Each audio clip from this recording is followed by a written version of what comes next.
고 네. 산불이 한번 발생하면 정말 수많은 장비와 인력 그리고 재정이 투입됩니다.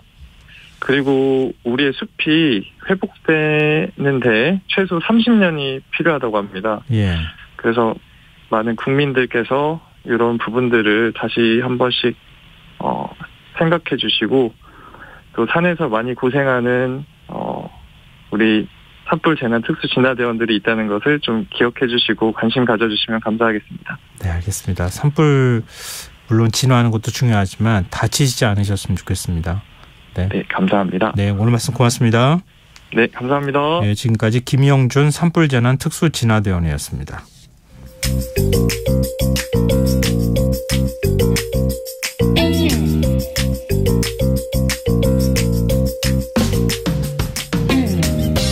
복잡한 정책부터 실물 경제와 투자까지 눈여겨봐야 할 경제 이슈 깊이 있게 살펴보는 시간입니다. 경제 읽기 경향신문 박병률 경제부장 전화로 만나보겠습니다. 부장님 안녕하세요. 네, 안녕하세요. 네, 올해 세수가 잘 안 거치고 있다 이런 얘기가 나오고 있는데 실제로 상황이 어떻습니까? 네, 올해 지금 1, 2월까지 지금 들어온 세수만 저희가 알 수가 있는데요. 네. 1, 2월까지 들어온 세수 작년 같은 기간에 우리가 거뒀던 세금보다 약 한 16조 원 가까이 지금 적게 들어오고 있습니다. 올해 2월까지 국세 수입이 총 54조 2천억 원인데 네. 작년 이 기간에 우리가 거뒀던 게 69조 9천억 원입니다. 그러니까 정확하게 15조 7천억 원이 이제 줄었는데, 근데 이제 작년보다 올해 우리가 걷기로 한 국세 수입은 이제 더 늘어났거든요. 예. 400조 5천억 원을 우리가 지금 걷기로 했는데, 이 기준으로 보면 2월까지 들어온 국세 수입, 우리가 이거 진도율이라는데요. 이게 지금 13.5%만 거쳤습니다. 그러니까 올해 우리가 지금 목표치로 하는 세금의 13.5%만 2월까지 거쳤는데, 네. 요런 세수 진도율 2006년 이후에 지금 17년 만에 최저 수준입니다. 그러니까 그만큼 안 거친다라는 얘기고, 우리가 올해 걷기로 한 세금이 작년보다 한 4조 6천억 원, 약 한 5조 원 정도 더 걷기로 했는데요. 네. 그러니까 지금까지 한 16조 원 정도 덜 들어왔고, 그리고 우리가 5조 원을 더 걷기로 했으니까 3월부터 작년 수준으로 거친다고 하더라도 현재로서는 20조 원 정도 혹은 21조 원 정도 작년보다 이제 세금이 줄어들 수 있다. 지금 이렇게 제가 전망을 할 수가 있습니다. 쓸 돈은 많은데 지금 세금은 안 거치고 있다 이런 얘기인데요. 이렇게 세수가 부족해진 원인은 뭡니까? 네, 추경호 부총리가 최근에 국회 대정부 질문에서 한 답변이 있는데요. 예. 경기가 좋지 않고 특히 부동산 시장, 주식 시장 등 자산 시장이 좋지 않다. 그리고 이제 기업의 실적이 작년 4분기부터 올해 1분기에 특별히 좋지 않기 때문에 세수 감소의 영향을 받고 있다. 이렇게 설명했습니다. 이 추 부총리의 말처럼 2분기까지 거친 세금을 보니까 지금 주세를 제외하고는 모두 감소를 했습니다. 특히 소득세에서 약 한 20% 감소를 했는데, 네. 이 소득세는 양도소득세, 종소세 이런 게 들어가는데, 이게 지금 많이 줄었습니다. 아무래도 최근에 부동산 시장이 나쁘다 보니까 이 양도소득세 많이 줄어들었고요. 예. 또 이제 종합소득세도 역시 이제 개인의 소득들이 줄다 보니까 지금 줄고 있는데, 이제 문제는 이게 아까 제가 3월부터 정상적으로 들어오더라도 20조 원 정도 부족할 거다라고 말씀을 드렸는데, 지금 3월 이후에도 지금 세수가 좋아질 것으로 보기 어렵다라는 게 지금 문제입니다. 일단 부동산 관련 세금은 3월 달에 들어온 세금이 올해 1월 주택 매매했던 이제 그런 분들이 들어오는데요. 그런데 1월의 주택 매매량이 전년도 같은 기간 대비해서 약 한 40% 줄었습니다. 이 말은 양도세 감소가 3월에도 이제 계속된다라는 얘기고요. 주식이라든가 이쪽도 확지 거래량이 늘고 있지 않기 때문에 지금 이제 그쪽에서도 세금 증가를 좀 기대하기는 어렵습니다. 특히 이제 국내 대기업들의 지금 4분기 영업이익 지금 급감을 하고 있는데요. 조만간에 이제 성적표들이 나오겠습니다만 이런 부분들이 이제 반영이 되면 법인세까지도 이제 계속해서 이제 덜 들어올 가능성이 큽니다. 윤석열 정부의 감세 정책이 혹시 영향을 미쳤습니까?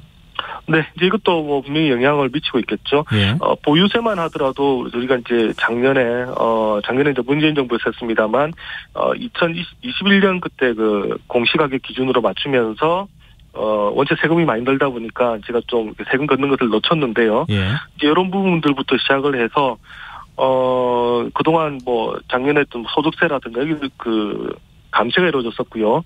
이제 그런 부분들이 결국 이제 종합소득세 감세로 좀 이어지고 있습니다. 근데 이제 이 감세 부분은 아직은 이제 본격적으로 이루어지고 있다라고는 보기가 어렵고, 네. 이제 그건 이제 올해 본격적으로 이제 그 작년에 했던 그 감세 부분들이 이제 영향을 미칠 텐데요. 국회 예산정책처가 추정했던 걸 보면 2027년까지 연평균 12조 9천억 원, 그 약 한 13조 원 정도 세금이 계속 들거칠 것이다. 지금 이렇게 얘기를 하고 있습니다.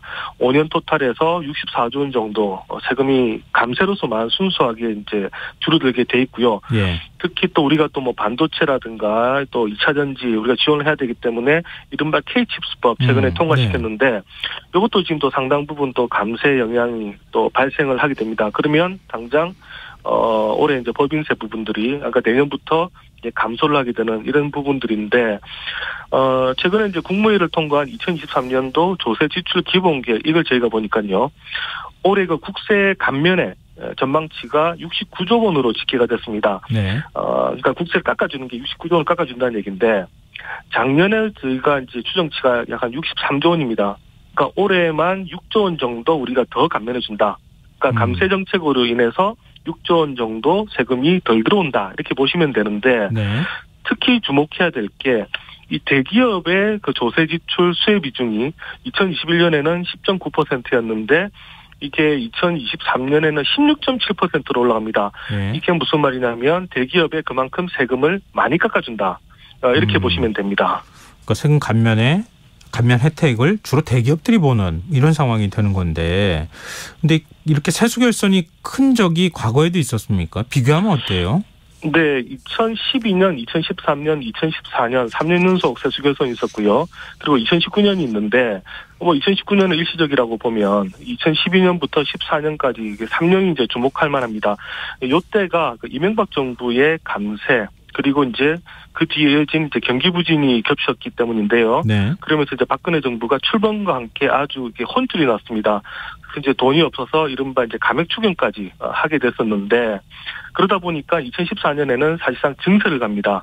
아마 많은 분들이 기억할 텐데, 소득세를 이제 세액 공제를 하면서 이 증세를 하고요. 그래서 국민들의 반발이 심해지니까 세법 개정안을 2번 내는 그런 또 초유의 사태가 벌어지기도 또 합니다. 그리고 이제 그 뒤에 또 담배세도 증세를 하고, 그러면서 이제 세수 부족에서 이제 벗어나게 됐는데요.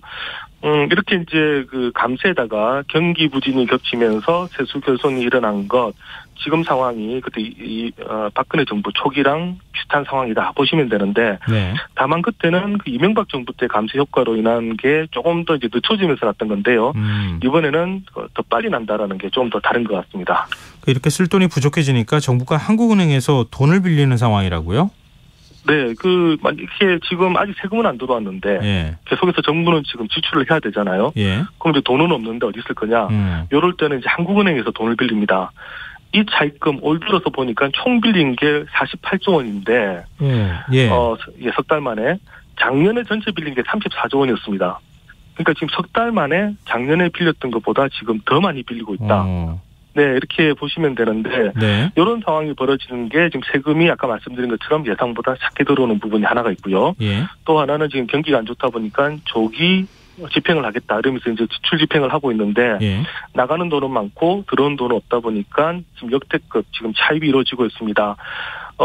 이게 문제는 이제 항상 이 차입금은 무조건 지금 정부가 갚아야 되는 돈입니다. 안 갚고 이율이 되면 안 되고요. 못 갚게 되면 이른바 이제 디폴트가 되는데, 예. 과거에 2004년에 한번 이런 적이 있었습니다. 이 세수가 부족해서 갚을 돈이 없다 보니까, 이른바 이제 디폴트가 나는 그런 상황이 이제 몰리게 됐었고요. 예. 그러다 보니까 이제 돈이 없다 보니까, 양국특별회계에서 1조 원을 긴급하게 차입해가지고 돌려막겠던 이제 그런 저희가 기억이 있습니다. 참 이게 정부의 디폴트라고 하는 거, 대한민국에 그렇게 돈이 없는 건 아니잖아요. 결국은 그렇습니다. 돈을 못 돌리고 있다는 거잖아요. 네, 어쨌든 지금 급해서 한원에 빌리긴 하는데 결국 이제 다 갚아야 되긴 하고요. 예. 기재부 얘기는 그렇습니다. 우리 돈을 어쨌든 다 갚긴 할 거다. 한 번도 우리가 이제 디폴트 한 적도 없고 예. 돈이 그렇게 없는 것도 아니다라고 합니다만, 말씀드린 것처럼 계속해서 이제 세수 결손이 나게 되면 정말 이제 정부 입장에서는 이제 머리가 아프게 되고요. 네. 어딘가 아직 안 쓰고 있는 잉여돈을 끌어와서 결국 돌려막기로 해야 되는데 이것도 역시 차입금이 너무 많아지면 가면 갈수록 이제 정부가 묘수를 짜내야 되는 이제 그런 상황으로 빠지게 됩니다. 이런 부분들이 저희 좀 우려스럽게 지금 바라보고 있습니다. 그러니까 뭐 디폴트까지는 안 간다 하더라도 한국 정부가 한국은행에서 돈을 빌려가지고 제대로 못 갚고 있다 이런 이제 소문이 퍼지기 시작하면 우리나라 국가 신인도 대외 신인도에 영향을 미치는 거잖아요. 그렇죠. 근데 사실 이제 가장 쉬운 방법이 국채를 발행하는 방법은 있습니다. 그런데 이제 문제는 지금 윤석열 정부에서 재정 건전성 유지하겠다 그러면서 지금 국채 발행 안 하겠다고 하거든요. 이제 이게 문제인 겁니다. 그러면 국채 발행을 안 해서 돈을 마련할 데는 없는데 차입은 했고, 그럼 이 돈을 어디 갚을 것이냐. 이게 고민을 하다 보면 이제 뉴스거리가 될 수가 있는 이런 상황이 이제 저희로서는 좀 답답한 그런 상황이 될 수가 있습니다. 그런데 국채 발행하는 거하고 한국은행에서 돈 빌리는 거하고 무슨 차이가 있습니까? 지금 만약 국채를 빌리게 되면 이게 이제 정부의 이제 빚으로 남게 되는 거죠. 네. 그래서 나중에 국가 채무 비율이 이제 올라가게 되는데, 예. 그래서 이제 정부 입장에서는 국가 채무 비중을 올리지 않겠다. 그러면서 지금 재정 건정화 하겠다라고 지금 얘기를 하고 있는 겁니다. 근데 이게 좀 모순인 게, 지난해 그 대통령이 이제 당선이 되면서 현 정부가 여러 가지 그 지출을 확대하는 공약들을 많이 내놨거든요. 네. 근데 지출을 많이 하겠다고 하면서 일단은 국채 발행은 하지 않겠다라고 하니까 지금 여기서 지금 모순이 생기는데요. 과연 국채를 발행하지 않고 한은에게 빌린 차입금 다 갚을 수 있을지, 어떤 묘수가 있을지 좀 지켜봐야 될 것 같습니다. 좀 조삼모사 같기도 하고 좀 그런데 지금 그러면 하반기에 만약에 경기가 살아나게 된다. 그럼 상황이 좀 달라지게 됩니까? 그렇죠. 일단 경기가 살아나면 뭐 부동산 거래도 살아나고, 예. 그리고 이제 법인세도 이제 증가하게 되고, 종합소득세도 늘어나고, 여러 가지가 이제 다 좋아지게 되겠죠. 예. 증권거래세도 늘어나고. 그래서 지금 그 기재부에게 대책이 뭐냐 이렇게 물어보면 하반기 경기만 살아나면 괜찮다. 지금 계속 이 얘기를 합니다. 그런데 지금 이런 기재부의 기대 너무 상황이 아니한 것 아니냐 이런 우려도 계속 나오는데요. 네. 정부는 원래 이제 상반기 안 좋지만 하반기 경기가 좋은 상저하고가 될 거다라고 했는데 지금 벌써 지금 4월이잖아요. 예. 이 갈수록 지금 그런 그 기대가 꺾이고 있습니다. 이 하반기에도 여전히 안 좋은, 그러니까 상저하저로 가는 것 아니냐 이런 우려도 나오는데. 최근에 그 아시아개발은행, 그러니까 ADB가 올해 한국 성장률 1.5%로 전망을 했는데요. 네. 여기 이제 아시아 주요국에서 가장 낮은 수준입니다. 네. 중국이 5% 성장, 대만이 2% 성장 이렇게 예상을 하고 있는데, 중국이 리오프닝하면 우리도 이제 수출이 많이 늘고 중국 관광객들도 많이 올 거다. 이게 지금 우리 한국 정부의 기대였는데요. 네. 그런데 막상 지금 중국이 리오프닝해도 무역 적자, 특히 대중 무역 적자 계속 커지고 있고요. 수출 증가하지 않고 있고. 또 이게 중국 정부가 사실상 막으면서 중국 관광객들도 아직까지는 기대보다 안 들어오고 있는데 이게 보기에 따라서는 중국 쪽에서 좀 눈에 보이지 않게 어떤 좀 경제 제재를 하고 있는 것 아니냐. 뭐 저 개인적으로는 그런 생각이 들 정도입니다. 그러다 보니까 지금 일자리도 올해 지금 10만 개 정도밖에 안 그러니까 뭐 늘어나지 않을 거다 이러다 네. 보니까 예. 이 요구하는 또 이제 소득세 부분에서 또 많이 늘어나지 않다는 얘기거든요. 여러 가지로 지금 하반기까지 이제 큰 폭의 세수 증가하기 힘든데, 추경호 부총리 최근에 그 국회 대정부 질문에 나와서요. 예. 올해 세수가 쉽지 않은 상황 맞다. 그러면서 세계잉여금 등 여유 재원을 활용하고 필요하면 자금 집행을 관리해서 대응하겠다 이렇게 얘기를 했는데 이게 얼마나 지금 우리가 정부가 여유 자금이 있을지 이것도 좀 지켜봐야 될 것 같습니다. 참 여러모로 걱정이네요. 하여튼 더 세수 결손이 발생하지 않았으면 좋겠다 이런 생각이 드네요. 자, 지금까지 경제읽기 경향신문 박병렬 경제부장과 함께했습니다. 고맙습니다. 네, 감사합니다. KBS 라디오 김성환의 시사 1부 순서는 여기서 마무리하고요. 전 11시 정각 2부에 다시 오겠습니다.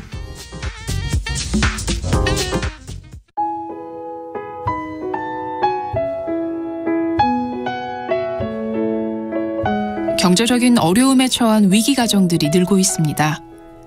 복지 사각지대에 처해 있는 가정들을 미리 찾아서 지원하고 위기로부터 구하는 일이 시급한데요. KBS 강태원 복지재단은 전국의 복지관과 연대해 복지 사각지대에 있는 위기 가정들을 찾아서 지원하는 운동을 시작합니다. 생활고로 인해 소중한 생명과 가정이 파탄나는 비극이 다시는 일어나지 않도록 이 일에 함께해 주십시오. 지역 복지 전문가로서 누구보다 위기 가정을 잘 찾아낼 수 있는 복지관과 관계자 여러분들의 많은 참여를 기다리고 있습니다. 지금 바로 KBS 강태원 복지재단 홈페이지에서 신청해 주세요. KBS 강태원 복지재단.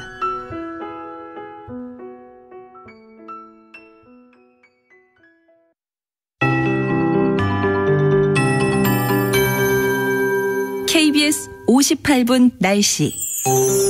내일은 전국이 가끔 구름 많겠고 중부지방은 오후에 대체로 흐리겠습니다. 새벽까지 남부지방과 제주도에 약한 비가 내리거나 빗방울 떨어지겠습니다. 오후에는 경기 동부와 강원 영서에 비가 조금 오겠고 강원 영동을 제외한 중부지방과 전북은 빗방울 떨어지는 곳 있겠습니다. 예상 강우량은 5mm 미만입니다. 아침까지 경기 내륙과 충남권, 전북의 가시거리 200m 미만의 짙은 안개가 끼겠습니다. 안전운전 하시기 바랍니다. 내일 아침 최저 기온 서울